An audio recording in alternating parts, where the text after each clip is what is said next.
Olá pessoal, sejam mais uma vez muito bem-vindos ao MWF1. Não sei se você está assistindo esse vídeo de manhã, à tarde ou à noite, mas de qualquer maneira, muito obrigado pela companhia de vocês mais uma vez. E hoje nós vamos falar de tudo o que aconteceu na última etapa antes do período das férias da Fórmula 1, que foi o Grande Prêmio da Hungria, que aconteceu nesse último final de semana. Um final de semana espetacular para nós brasileiros, com conquista de títulos. Vou começar aqui com ele já, do Rafael Câmara. Rafa Câmara é o mais novo campeão da Fórmula 3, muito legal, ele veio fazendo uma excelente temporada desde o começo do ano. Foi uma vitória onde ele conquistou várias pole positions, várias vitórias, incluindo nesse final de semana na Hungria, ou seja, selou seu campeonato por antecipação com a pista que estava molhada no domingo. Então realmente é muito impressionante a temporada dele, até porque foi no primeiro ano dele na Fórmula 3. E nós brasileiros estamos vindo de uma fase muito boa, né? Se a gente pensar, desde 2022 o Brasil vem fazendo muito bem nas categorias de acesso à Fórmula 1. Em 2022 com o campeonato do Felipe Drugovich, que andou esse final de semana, mais uma vez andou muito bem, substituindo o Fernando Alonso na Aston Martin. Em 2023, Gabriel Bortoleto, que a gente vai falar sobre ele também, que mais uma vez fez um excelente final de semana, foi campeão da mesma Fórmula 3 e na mesma equipe que o Rafa Câmara andou esse ano, ou anda esse ano, melhor dizendo, que é a equipe Trident. E ano passado o Gabriel Bortoleto também conquistou a Fórmula 2. Então, como eu falei, esse programa não poderíamos deixar de não começar, melhor dizendo, com esse aí, ó, o brasileiro que levantou mais uma taça. Então, realmente muito bom. A gente tem agora o Gabriel na Fórmula 1 e o Rafa Câmara, quem sabe no futuro próximo aí também, chegando à categoria principal do automobilismo mundial. Então parabéns, Rafa Câmara, que o final dessa temporada seja tão bom para você quanto foi o último final de semana, e ano que vem acredito eu que ele deva ir para a Fórmula 2, que é o último degrau da escada antes dos pilotos chegarem à Fórmula 1. Então, parabéns mais uma vez, Rafa Câmara.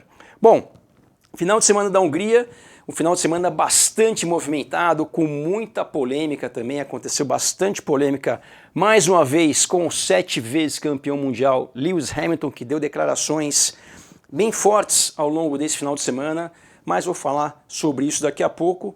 E para mim, esse final de semana já começou com um destaque muito inesperado desse aqui. Charles Leclerc chegou nesse final de semana em Hungaroring, dizendo a seguinte coisa, já na coletiva que foi dada na quinta-feira, né? Todos os pilotos participam, dão ali os seus pitacos, cada um das suas possibilidades, e o Leclerc disse a seguinte coisa, olha que interessante, ele falou assim, olha, eu nunca andei bem nesse circuito. E quando ele falou isso, e uma das jornalistas, né, que estava nessa coletiva perguntou para ele assim, mas por que você nunca andou bem aqui? Aí ele respondeu uma coisa que foi até engraçada, ele falou assim, olha, eu gostaria muito de saber, eu só sei que eu nunca tive muito sucesso aqui nessa pista. E isso, pessoal, para um piloto, realmente, muitas vezes o piloto gosta ou desgosta de algum circuito por dois motivos. Um, pelo prazer que aquele circuito pode gerar para ele, então realmente, às vezes o piloto gosta mais de curva de alta, então vai para um circuito como Suzuka, então ele curte bastante, isso é um dos motivos.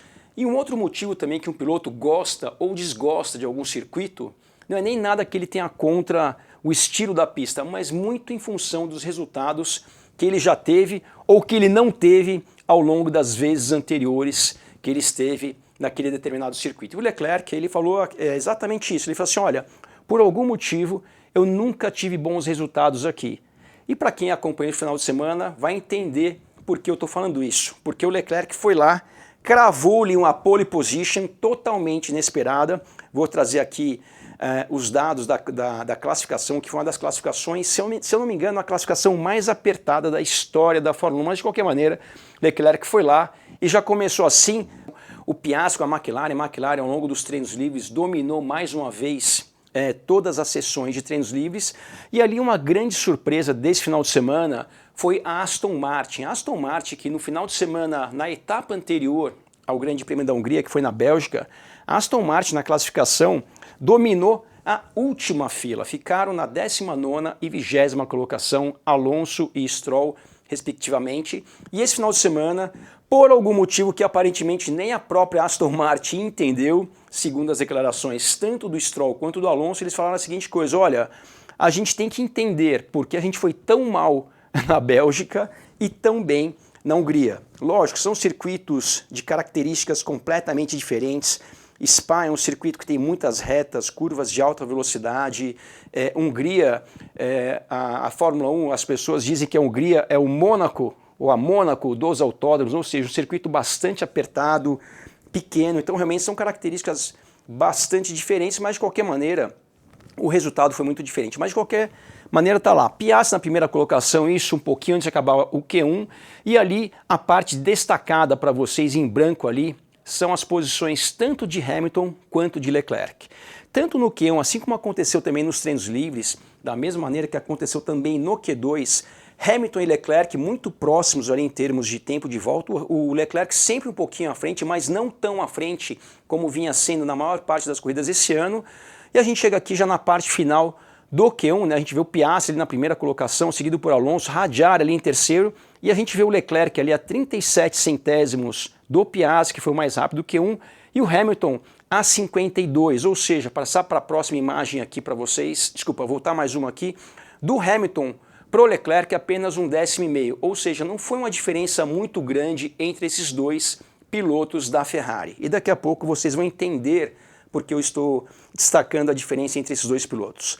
Já no Q2 aconteceu a seguinte coisa, que já após a bandeirada do Q2 a gente vê mais uma vez as McLaren ali na primeira e na segunda colocações, Norris e Piastri, Leclerc na sexta colocação e Hamilton que acabou ficando de fora do Q3, né? Ficou ali na 13ª colocação e dessa vez um pouquinho mais distante do Leclerc, 2,5 décimos, no Q1 foi 1,5 décimo, mais ou menos, no Q2 foram mais ou menos 2,5 décimos.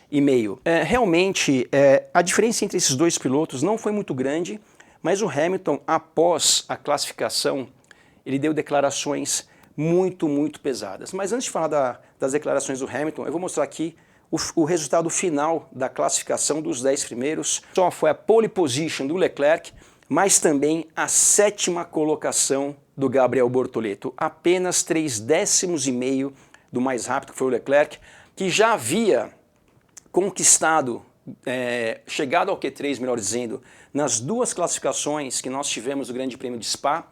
Mais uma vez chegou ao Q3, foi a melhor classificação dele, 3,5 décimos do mais rápido. Então realmente esse que está na imagem para vocês vem fazendo uma temporada sensacional. Pessoal, uma das coisas muito difíceis para um piloto estreante é ter um bom final de semana. E o Gabriel tem um final de semana muito bom, não foi o único, mas muito bom no Grande Prêmio de Spa. E quando você tem um final de semana muito bom, a responsabilidade, mesmo para um piloto estreante, ter um outro resultado bom, gera uma pressão maior ainda no piloto.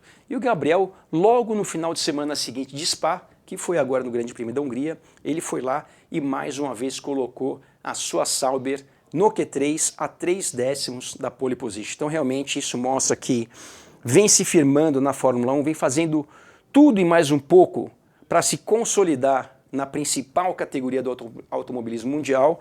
Então realmente já no sábado já demonstrou que veio para ficar.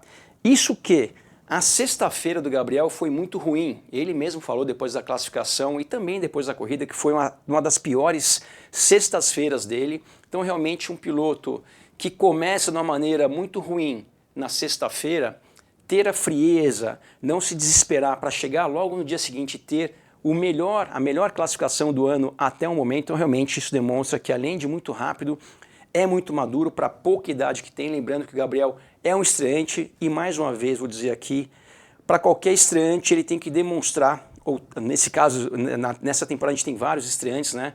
O que eles mais têm que fazer é demonstrar que eles realmente têm condições e merecem estar na principal categoria do automobilismo mundial. E o Gabriel vem fazendo por merecer. Esse final de semana foi mais uma demonstração disso. E como eu falei na semana passada, para os estreantes, todos eles, a segunda metade, ou melhor, ao longo do ano, eles tendem a evoluir. Então, um piloto que já está na categoria há muito tempo, ele dá ali, chega num platô e quando tem evolução, é evolução muito pequena. O estreante não, ele tende a evoluir mais do que os pilotos que estão na categoria.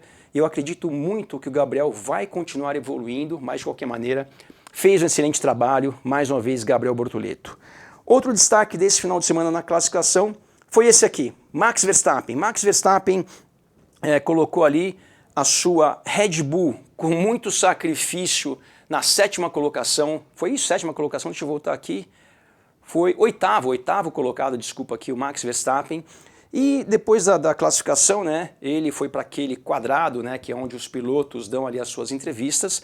Obviamente chateado, mas assim, não ficou desesperado. Acho que ele entende que realmente é um momento difícil para a Red Bull. Ele inclusive disse que esse final de semana a Red Bull já esperava que iria ser muito difícil para a equipe em função das características da pista. A Red Bull, eles dizem que o carro da Red Bull tem desempenhos melhores quando as curvas são, os circuitos, melhor dizendo, são de alta velocidade, que não é o caso do circuito da Hungria. Então, de qualquer maneira, Max Verstappen esperava o final de semana ruim, mas eu acho que ele não esperava que fosse tão ruim quanto foi, mas de qualquer maneira não se desesperou. Quando ele foi questionado como é que estava a situação, ele falou simplesmente a seguinte coisa: olha, não foi bom, a gente tem que continuar trabalhando e tentar melhorar, coisa que para a corrida, que eu vou entrar no assunto da corrida daqui a pouco, não aconteceu muito, mas de qualquer maneira não se desesperou. E aí na sequência a gente vai chegar aqui na maior polêmica desse final de semana, que foi o 7 vezes campeão mundial, Lewis Hamilton, que deu declarações muito pesadas, muito fortes sobre ele mesmo. E eu vou aqui, para quem não acompanhou o final de semana, eu vou lembrar aqui o que ele falou e também fazer uma pequena análise dessa situação que eu realmente nunca vi nada parecido na Fórmula 1, principalmente se tratando de um dos maiores pilotos da história, que é o Hamilton. Então aqui, para quem não acompanhou o final de semana, o que ele disse após a classificação? Ele falou a seguinte coisa: olha, eu sou inútil, eu sou um inútil. Essa foi, eu pilotei muito mal, sou inútil. Então essas foram as palavras do Hamilton. Eu não lembro, de novo pessoal, de ninguém ter falado nada parecido em relação a si mesmo, e principalmente, né, pensando que a classificação do Hamilton, ela não foi muito ruim. Eu até destaquei para vocês agora há pouco aqui, que nos momentos que ele estava na pista durante as classificações, Q1 e Q2, não chegou ao Q3, ele não ficou tão distante do Leclerc que conquistou a pole position. No Q1 ele ficou 1 décimo e pouco do Leclerc, no Q2 2 décimos e pouco em relação ao Leclerc, só que para a infelicidade dele, não só dele, mas também de outros pilotos, como eu falei agora há pouco, foi muito apertado o resultado da classificação esse final de semana. A gente vou até voltar aqui um pouco a classificação aqui para vocês. Entre o primeiro e o segundo, 2 centésimos. Entre o primeiro e o terceiro, 4 centésimos. Para o quarto, 5 centésimos. Ou seja, em meio décimo você já tem ali os 4 primeiros. Na sequência, você tem o Alonso a 1 décimo da pole position e Stroll a 12 centésimos. E do primeiro ali para o décimo, que é o Hadjar, apenas meio segundo. Então realmente o Hamilton não fez nada de tão terrível, voltando aqui para a imagem dele, posso até tirar a imagem dele, não fez nada de tão terrível nessa classificação em termos de pilotagem. Ele ficou muito próximo enquanto esteve na pista, no máximo a diferença entre o Leclerc foram 2 décimos, e acabou que esses 2 décimos acabou que não foi suficiente para chegar ao Q3. Então, realmente, isso me surpreende. Lógico, quando a gente ouve uma declaração tão forte do Hamilton falando sobre ele mesmo, lógico que foi uma grande surpresa diante aí do peso e da maneira que ele falou de si mesmo, foi forte. Mas ao mesmo tempo, pessoal, para quem acompanha a Fórmula 1, e eu até falei sobre isso no começo desse ano, ano passado ele deu declarações muito fortes também e não tão diferentes da declaração desse final de semana. Para quem não sabe do que eu estou falando, ano passado o Hamilton fez a seguinte coisa. Em algumas ocasiões que ele classificou atrás do Russell, ou na corrida chegou atrás do Russell, ele falou a seguinte coisa: eu não sou mais rápido. Só que de uma maneira mais branda do que ele falou nesse final de semana sobre ele mesmo. Mas um piloto falar que não é mais rápido, e lembrando, um piloto que é um dos maiores da história, que naquele momento, ano passado, já tinha um contrato assinado com a Ferrari, dizendo que não era o mais rápido. Isso ele disse algumas vezes. Ano passado também, e também uma coisa que aconteceu nessa semana, muito semelhante, foi o seguinte. Ano passado, o Hamilton, em alguns momentos, ele falou coisas que parece que ele estava insinuando que a Mercedes estava sabotando ele. E ele falou coisas, por exemplo, eu nunca vou classificar à frente do Russell, coisa que acabou acontecendo em alguns momentos no ano passado. Ou seja, você insinuar, ou melhor, o Hamilton insinuar que a Mercedes parece estar sabotando ele, é uma declaração tão forte, tão pesada, e que se você não traz algum dado, algum fato para você calçar esse tipo de declaração, fica uma coisa meio esquisita, né? Imagina um funcionário ou um piloto de uma equipe fazer esse tipo de insinuação.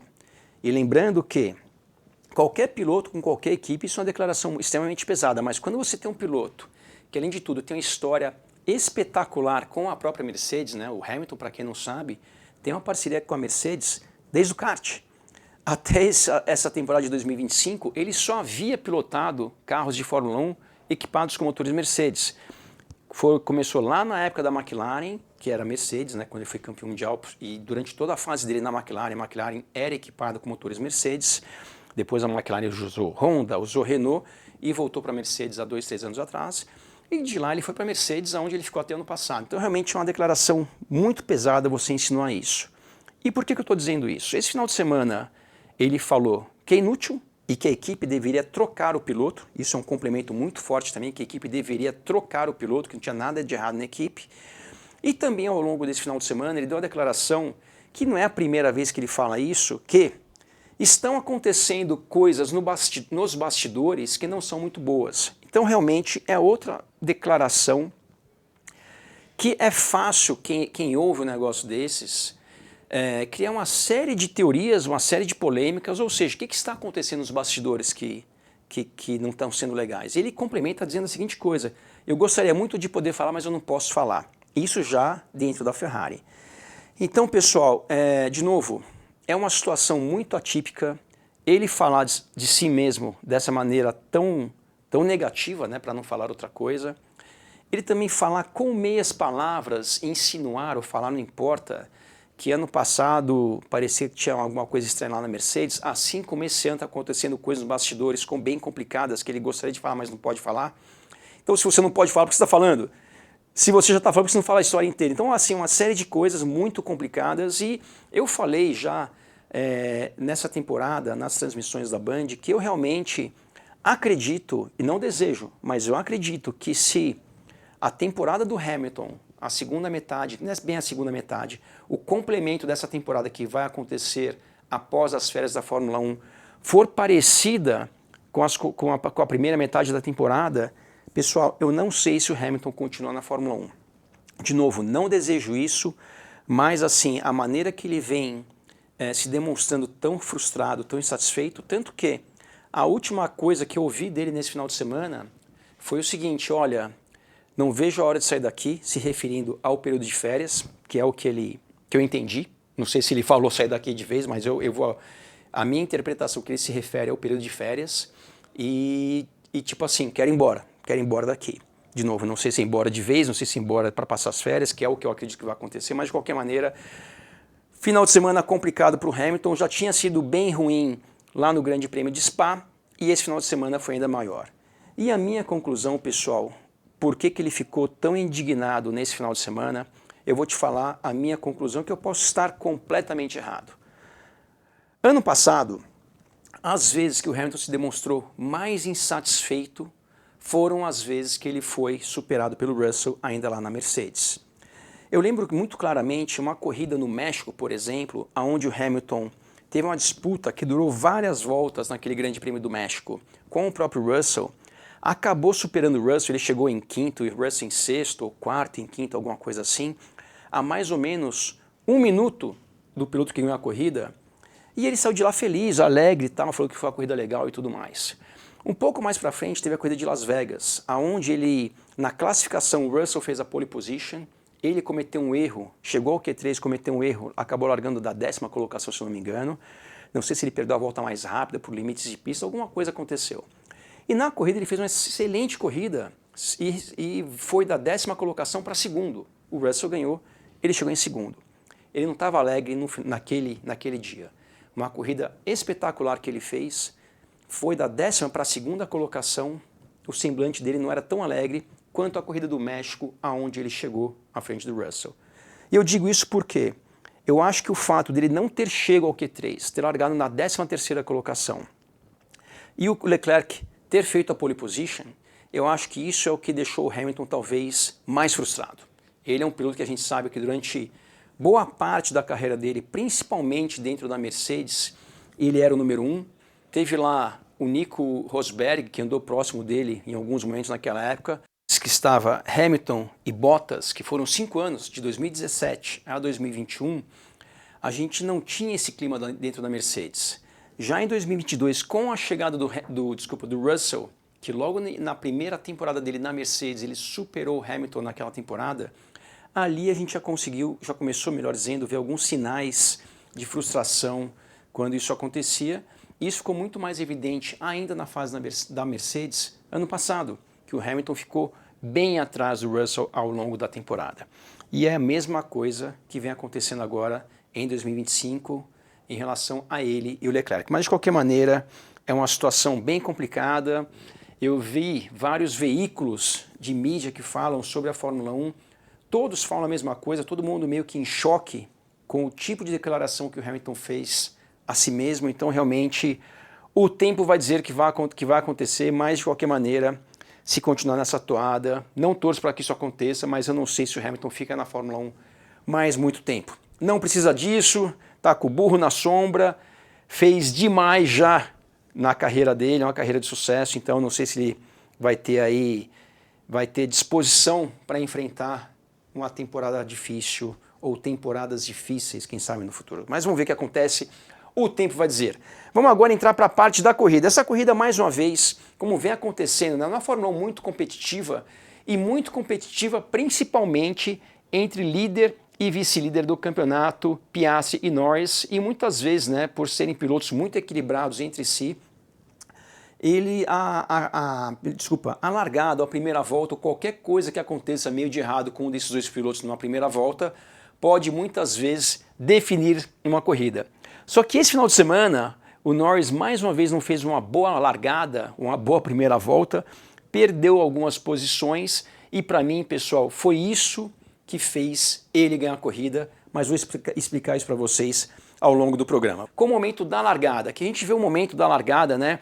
A gente vê que o Leclerc largou muito bem, se manteve ali na primeira colocação, não foi atacado por ninguém que vem atrás dele. E do lado esquerdo da tela a gente vê o Piastri e o Norris ali, que largou bem. O Norris, na minha visão, largou até um pouco melhor do que o Piastri. A gente vê que o Norris ameaçou a atacar o Piastri. Agora, pessoal, uma coisa que eu quero que vocês reparem, por favor, olha mais para o lado direito da tela, ali no meio da pista.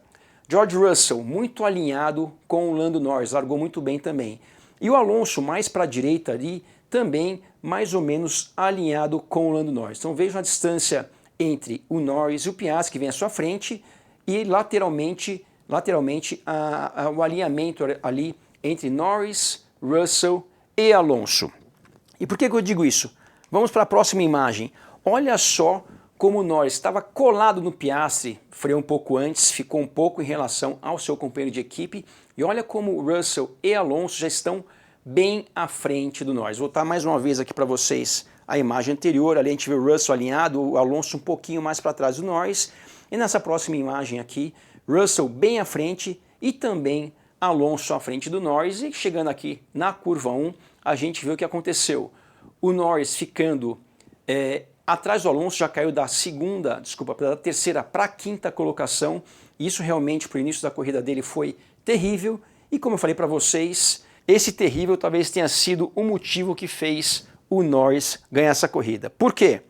Olha o que aconteceu aqui na sequência. Na volta 2, está ali a 3 segundos, ponto 2 em relação ao Leclerc, que vinha liderando a corrida, e o Piastri apenas 1 segundo atrás do Leclerc. E quando isso acontece, pessoal, a única saída que o Norris tem, se tratando de novo, dois pilotos muito equilibrados, estou me referindo Norris e Piastri. Quando você já toma um prejuízo desses, que na segunda ou terceira volta você já está a mais de 3 segundos do seu companheiro de equipe, e isso não mudou ao longo da corrida, na verdade essa situação só se acentuou ao longo da corrida, como o Norris ficou no trânsito, teve que superar ali o Russell e tudo mais, ele acabou ficando bem atrás dos líderes da corrida, que durante boa parte da prova era o Leclerc e, obviamente, também o Piastri.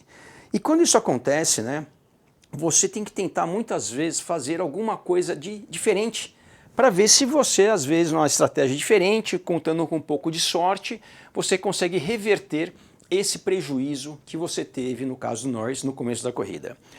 E nesse final de semana na Hungria, qual que era a estratégia de praticamente todas as equipes? 2 paradas, que é o que aconteceu com Piastri, com Leclerc e com boa parte dos pilotos. O próprio Piastri falou, né, depois da corrida, obviamente sabendo que o Norris foi para apenas uma parada, ele falou assim, olha, uma parada a gente nem cogitou fazer uma parada só.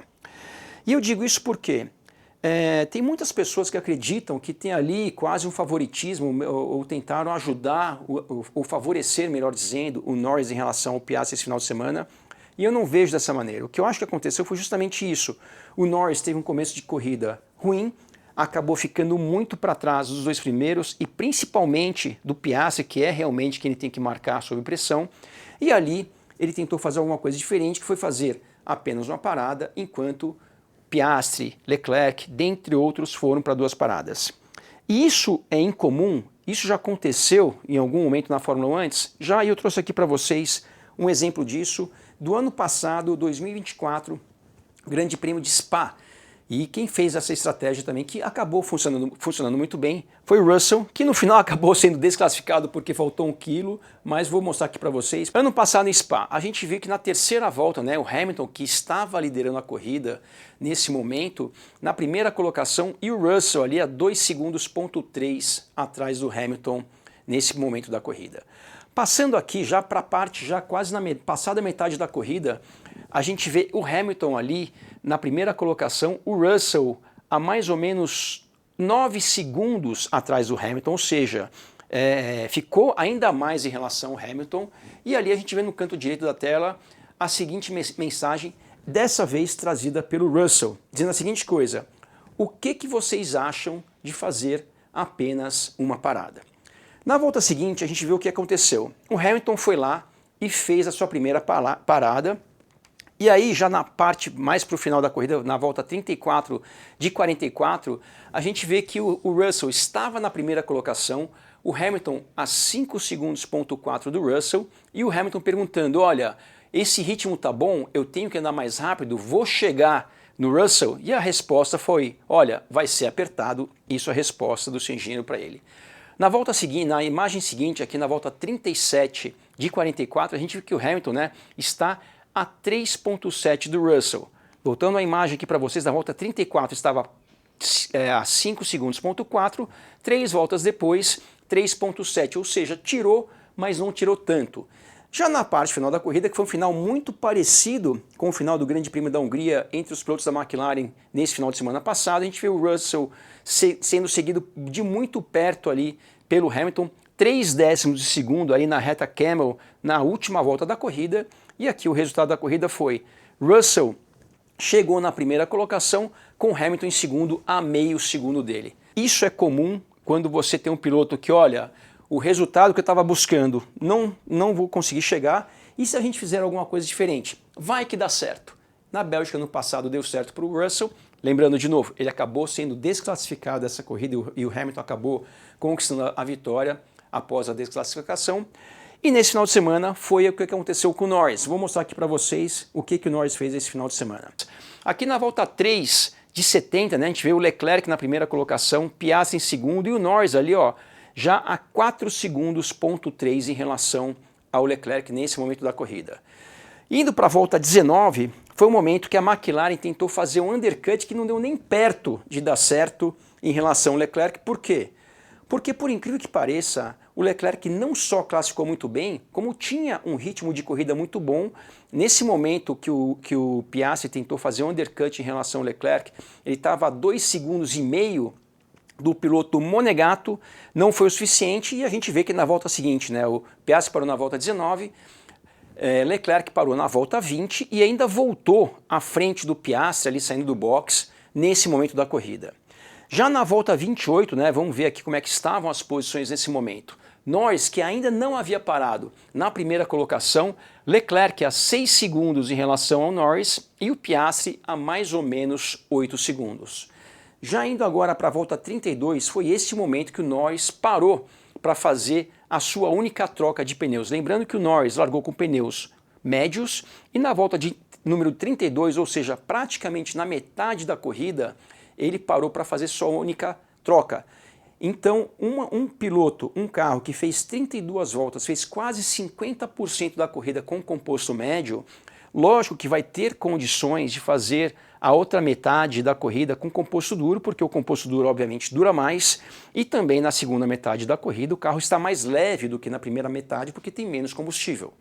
Indo na sequência aqui, na volta 41, o Leclerc parou para fazer a sua segunda parada, para colocar um jogo de pneus novos aí, e a mesma coisa aconteceu 5 voltas depois, pro Piastri parou na volta 46, e depois que todo mundo parou, a gente vê a situação da corrida. Norris na primeira colocação, seguido por Piastri e Leclerc na terceira colocação. O Piastri superou o Leclerc na volta número 51, faltando 17 voltas para acabar. E a gente vê que faltando 17 voltas para acabar, a diferença entre Norris e Piastri 9 segundos, e entre Piastri e Leclerc meio segundo. E por que essa diferença entre o Leclerc e o Piastri é muito relevante? Na volta 51, Leclerc meio segundo atrás do Piastri. Lembrando que o Leclerc fez a pole position e liderou até a volta 50. O que aconteceu com a Ferrari nessa última parte da corrida após esse pit stop do Leclerc? Eu não sei o que aconteceu, eu só sei que ele chegou muito atrás dos primeiros, não chegou nem no pódio, vou mostrar aqui para vocês nessa parte final do programa. E na sequência disso aqui, ó, o Leclerc ele não manda um rádio, ele escreve uma carta praticamente para a Ferrari, dizendo que tinha falado que não deveria ter feito isso, que deveriam ter ouvido ele, que se tivessem ouvido ele conseguiria resolver ou gerenciar o problema, seja lá qual o problema que ele estava se referindo. Então realmente uma situação muito esquisita, mas o Leclerc ali muito frustrado. A gente lembra que ele foi ultrapassado pelo Piastri na volta 51, a gente está na volta 53, ele já está a 4,5 segundos em relação ao Piastri, ou seja, em 2 voltas ele tomou mais de 2 segundos por volta em relação ao Piastri esse que não conseguiu chegar no Leclerc durante as 50 primeiras voltas da corrida. E para mim, pessoal, o Leclerc estava tão frustrado que aí ele fez a seguinte coisa, que não é muito característica do Leclerc, que ele fez uma defesa de posição, que eu já vou mostrar aqui agora então. Olha o que o Leclerc fez na volta 62. Bom, o Piastri já tinha aberto praticamente 20 segundos do Leclerc. A gente lembra que ele foi ultrapassado na volta 51, na volta 62, ou seja, 11 voltas depois, ele estava praticamente 20 segundos atrás do Piastri. E a gente vê que o Russell, nesse momento, atacou o Leclerc ali para tentar buscar a terceira colocação. E o Leclerc, ele fez uma coisa que, como eu falei agora há pouco, não é muito a maneira que o Leclerc pilota. O Leclerc é um piloto, na minha visão, muito correto. Ele fez isso aqui. Primeiro, não se defendeu do Russell até essa parte aí que já está chegando perto da zona de frenagem. Quando ele viu o Russell tirando o carro ali de trás dele para tentar ultrapassá-lo por dentro, olha o que ele faz. Ele vira para cima do Russell e, pessoal, o piloto não pode fazer o que o Leclerc fez. O piloto não pode reagir ao que o piloto de trás está fazendo. Ou seja, voltando à imagem aqui para vocês agora, se o Leclerc quisesse se defender ali, a linha interna em relação ao Russell, ele tinha que ter feito isso antes do Russell tirar ali para tentar a manobra em cima dele. Ele não pode fazer da maneira que ele fez aqui, quando o Russell já puxou para a direita, e isso se torna ainda mais grave, né, quando você está próximo de uma zona de frenagem, porque a chance de você causar um acidente numa situação dessas é muito grande, e o Russell foi muito hábil e teve talvez um pouco de sorte também para não causar um acidente entre ele e o Leclerc ali e acabar tirando os dois da corrida. Na próxima imagem a gente vê que o Leclerc continua. Olha a imagem anterior ali, como ele estava distante daquela linha branca, que é a linha que demarca a saída do box. Nessa imagem seguinte, ele indo para cima do Russell e o Russell tendo que tirar o carro ali para não bater no Leclerc. Nessa imagem aqui, o Leclerc mais uma vez mais próximo da linha branca, fechando o Russell. E o Russell mesmo assim conseguiu superar o piloto Monegato. E agora eu trouxe a imagem aqui da câmera on-board do carro do Leclerc para vocês verem como eles quase se tocaram. Então, pessoal, realmente o Leclerc, para mim, fez esse tipo de coisa que não é bem o perfil dele, porque realmente estava muito frustrado. Então, para mim, pessoal, o Leclerc fez esse tipo de manobra, jogou o carro para cima do Russell, na minha visão, por pura frustração, que de forma alguma justifica. Na minha opinião, o Leclerc deveria ser punido. Vou mais longe, na minha opinião, não. Baseado no regulamento, o Leclerc deveria receber uma punição, não recebeu uma punição, então realmente eu acho que a direção de prova errou, que também acho que errou em relação ao incidente ou quase incidente entre Verstappen e Hamilton, mas de qualquer maneira, voltando para isso aqui, para mim o Leclerc deveria ser punido e para mim foi uma atitude que, de novo, não justifica o que eu vou falar agora, mas de um piloto que ficou muito frustrado por alguma coisa que aconteceu com a Ferrari dele naquela parte final da corrida, que acabou, que assim que acabou a corrida ele falou que foi um problema no chassis, que eu não sei o que isso quer dizer, não é muito comum ter um problema no chassi de um carro de Fórmula 1, mas de qualquer maneira, Leclerc ali quase causou um acidente, assim como o Piastrinho. Olha, pessoal, a distância que o Piastri estava do Lando Norris, próximo da zona de frenagem ali, que é próximo ali daquela faixa branca de saída de box.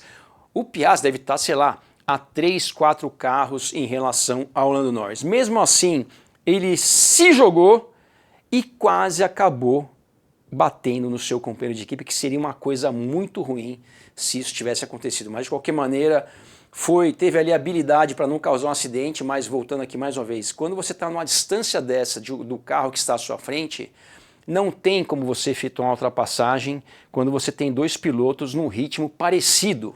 Você pode efetuar uma ultrapassagem assim numa corrida, sei lá, de endurance, se o cara está num protótipo, outro cara está no GT4. Aí é uma outra situação. Em dois carros iguais ou semelhantes, de uma distância dessa, ou você tentar fazer isso que o Piastri tentou em relação ao Lando Norris, a chance de dar uma batida é muito grande. Não aconteceu e acabou que o resultado da corrida foi esse aqui. Norris na primeira colocação, Piastri em segundo, Russell em terceiro e olha o Leclerc, que foi ultrapassado pelo Piastri, que chegou lá junto com o Norris na volta 51, 19 voltas depois ele chegou a 42 segundos do líder e acabou ficando fora do pódio nesse final de semana. Na sequência, Alonso na quinta colocação, melhor resultado da Aston Martin e melhor resultado também do nosso querido Gabriel Bortoleto, com excelente sexto lugar, a melhor corrida da temporada do Gabriel. Na sequência, Stroll, Leo Lawson, Max Verstappen, que não conseguiu progredir muito ao longo da corrida, e Kimi Antonelli, que chegou na 10ª colocação. Essa 10ª colocação do Kimi Antonelli foi o único ponto que o Kimi marcou nessa fase europeia, que vai ter mais uma corrida após as férias, né, no Grande Prêmio da Holanda, mas realmente foi um resultado bem inesperado, né, ou a falta de resultado por parte do Kimi Antonelli, porque ele acabou marcando mais pontos em pistas onde ele nunca tinha corrido, e nessa fase europeia onde eu achei, talvez ele também tenha achado que seria uma fase um pouco melhor para ele por estar indo em pistas que ele conhecia e tudo mais, e nessa fase europeia ele marcou apenas um ponto pela Mercedes. Então realmente o Kimi Antonelli, como eu falei no último programa, eu acho que esses pulos que deram aí ao longo da carreira dele, que passou da Fórmula 3 da Fórmula 4 para a Fórmula 2 e já foi para a Fórmula 1 numa grande equipe, eu acho que isso realmente não foi bom para ele, mas de qualquer maneira marcou um pontinho, foi melhor do que as corridas anteriores, mas mesmo assim muito aquém do seu companheiro de equipe George Russell, que conquistou mais um pódio esse final de semana. Agora mostrar para vocês aqui a situação do campeonato após esse Grande Prêmio da Hungria, e chegando nesse momento aí de férias da Fórmula 1. Primeiro colocado no campeonato, Piastri. A diferença entre ele e o Lando Norris, com essa vitória do Lando Norris, caiu para 9 pontos. Eles chegaram na Hungria a 16 pontos, o Piastri a 16 pontos à frente do Lando Norris. A diferença agora está na casa de 9 pontos. Max Verstappen ali a 187 pontos, desculpa, com 187 pontos, 15 pontos à frente do George Russell. Então realmente se a Red Bull não conseguir ter uma evolução nas próximas corridas, vai ser difícil do Verstappen se manter à frente do Russell e também à frente da Ferrari. Na Ferrari, com tudo que aconteceu, na minha visão, está evoluindo depois dessa nova suspensão que foi introduzida no Grande Prêmio de Spa.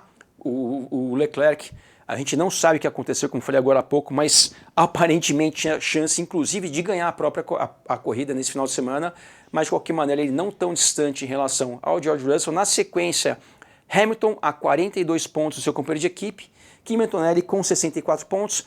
Logo depois, na oitava colocação, Albon com 54, Nico Hülkenberg, que nas últimas corridas vem sendo superado pelo Gabriel. Nico, que para mim é um grande piloto e é um dos motivos que o Gabriel está tendo uma excelente temporada. O motivo principal, obviamente, é o próprio Gabriel, mas acho que o Nico Hülkenberg, como companheiro de equipe, vem fazendo aí um excelente trabalho de trabalhar junto com o Gabriel. Na sequência, Ocon, Alonso, que marcou pontos de novo esse final de semana, Stroll, Hadjar, Gasly. E na sequência aqui, Liam Lawson, que chegou na zona de pontuação mais uma vez, foi um bom final de semana do Liam Lawson, Carlos Sainz e Gabriel Bortoleto, já com 14 pontos, muito próximo ali do Carlos Sainz, não tão distante também do Liam Lawson. Tsunoda continua aí com 10 pontos, ele está com esses 10 pontos, ele deve fazer uns 3 meses já que não marca ponto. Berman, Franco Colapinto continua zerado, assim como Jack Durham, que obviamente não está mais na Fórmula 1. Esse foi um final de semana com bastante assunto, bastante polêmica, como falei para vocês, principalmente por parte do Hamilton, mas de qualquer maneira a Fórmula 1 entra de férias e volta só no final de agosto, então eu queria mais uma vez agradecer a presença de todos vocês e a gente volta assim que a Fórmula 1 voltar, a gente está aqui de volta com o Max Wilson MWF1, sempre na casa do MWF1, que é a KVM Audiovisual, então mais uma vez, muito obrigado pela companhia de vocês e a gente se vê nas próximas semanas. Um grande abraço e até!